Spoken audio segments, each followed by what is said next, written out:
3 cooking hacks that I learned in restaurant. The first is probably my favorite. I love my wood cutting board, but I use this one way more.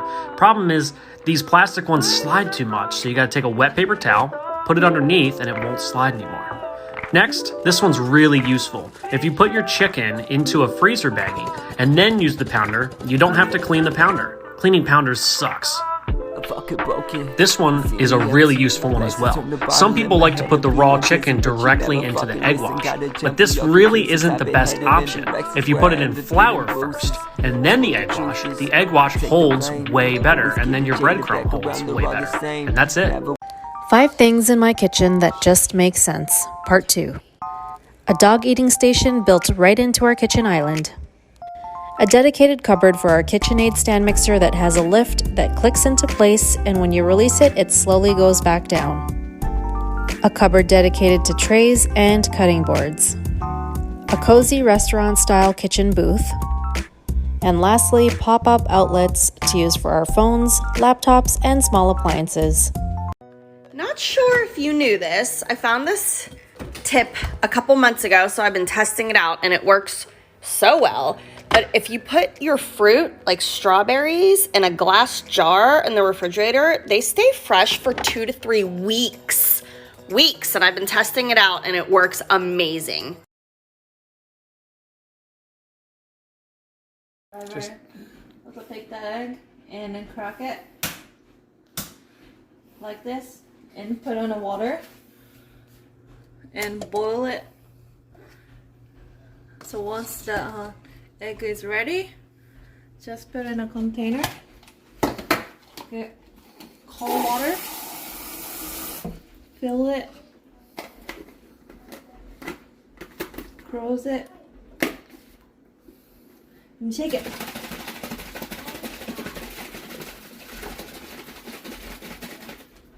Like 10 seconds. And then,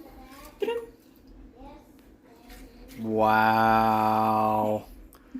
3 more cooking hacks I learned working in restaurant. You guys loved the last one I did with 2.3 million views, so let's do it again.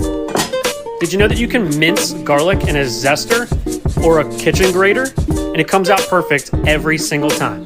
This next one's so cool. If you have any herbs that are dying in your refrigerator and drying, you can actually add them to some melted butter with garlic, maybe a couple spices. Melt it and then mix it all up and add it to a ice cube tray like this. And now you have some great flavor enhancers for your next dish. This one's a game changer. If you have like pasta or broccoli that you're trying to strain out, you don't have to do it that way. You can put the strainer in the pot and do it like that. Game changer. Follow for more tips. My top 5 kitchen items found on Amazon. These Swedish dishcloths are eco-friendly and biodegradable. You can clean them just by throwing them in the dishwasher or washing machine. The gooseneck kettle is the teapot that you never knew you needed. The long spout is everything. The Stone Earth frying pan by Oziri is amazing. Absolutely nothing sticks to it. It also has thousands of 5-star reviews. The double layer heart cup is heat resistant and super cute. If you're going to place an order, just pick the size large.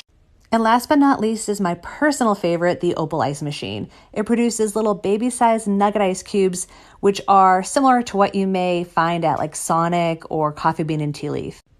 3 kitchen gadgets you did not know you needed. This cut and seal from Pampered Chef turns any sandwich into an Uncrustable. A cherry pitter makes eating cherries so much easier. And I use this garlic press all the time. Here are 2 healthy habits for grocery shopping day. The first thing I do when I bring my produce home from the grocery store is I soak it in cold water with baking soda. This helps remove pesticides and dirt from the produce. I mainly do this with the Dirty Dozen, but I also like to give my herbs a good soak and trim the ends and put them in the herb saver. The next thing I do is I assess my fridge for anything that needs to get used up. I have a use me first bin that helps.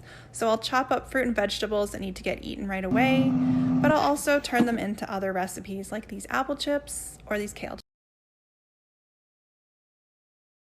Once every 3 months, I peel a boatload of garlic. I put all that garlic into a big food processor and then I blend it until it looks like a paste, just like that. Then I transfer that garlic into Ziploc bags, I partition with a knife, and then I freeze it for up to 3 months. Yeah, we eat that much garlic.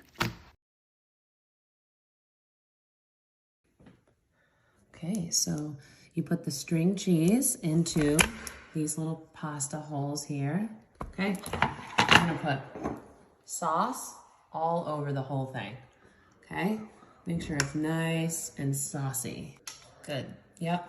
Then we're gonna put meat, if you want. You don't have to have meat, obviously. Looks good, right? Yeah, it looks so good. More cheese. Right on top.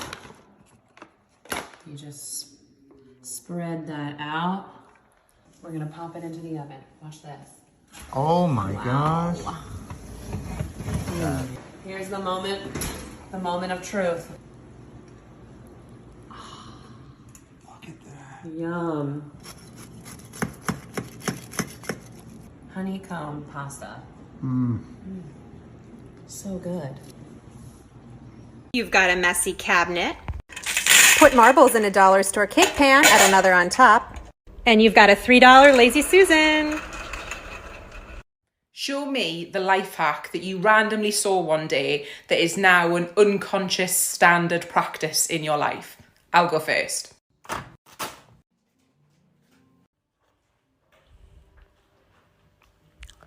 Show me the life hack that you randomly saw one day that is now an unconscious standard practice in your life.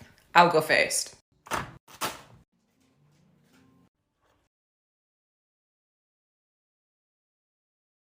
I've done this multiple times. I'm going to show you how to make them look brand new again. Mine are so bad. There's no way. Let's start by getting rid of this. All right, this is what we're working with. She said to just take it and put it upside down in the oven. And clean. I don't even know how to do this. I've never used this before. How do you use this setting? Okay, I think it's working now. Let's see if it works. Okay, moment of truth. It's the next day. I turned this off like forever ago. Is it clean? Oh my God. What?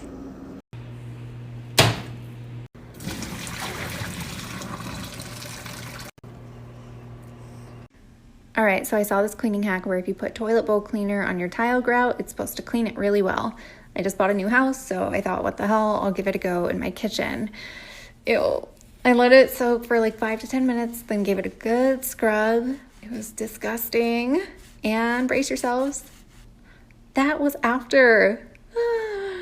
And that's before. Ew, I think I'm gonna do my whole kitchen now. Bye. After 3.5 months of using our soap dispenser, the soap finally ran out. When we originally installed it, my husband filled up the bottle which came with it, not realizing that it actually came with this tube as well. But now that the bottle is empty, let's put this tube to use. You take this end of the tube and attach it to the pump. You can easily cut the tube to its proper length. Then you drop the other end down the hole and place the pump back in its place. So now under the sink, you grab the other end, stick it through the silicone cap, and place the cap over the large dish detergent bottle. Then push the bottle all the way back so you can push the tube all the way into the bottom of the bottle. And hopefully this bottle will last us for the next year.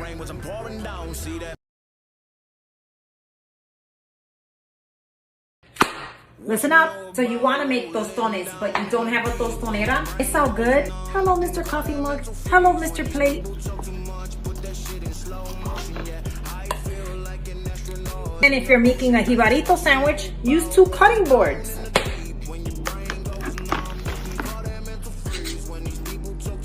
And if you want to get fancy and make some tostones relleno, use your lemon juicer. Que rico. Every time I buy this jumbo size kitchen towel, my kids will just pull it. Within 1 hour, it's all gone. Today, we are changing level. We'll cut it.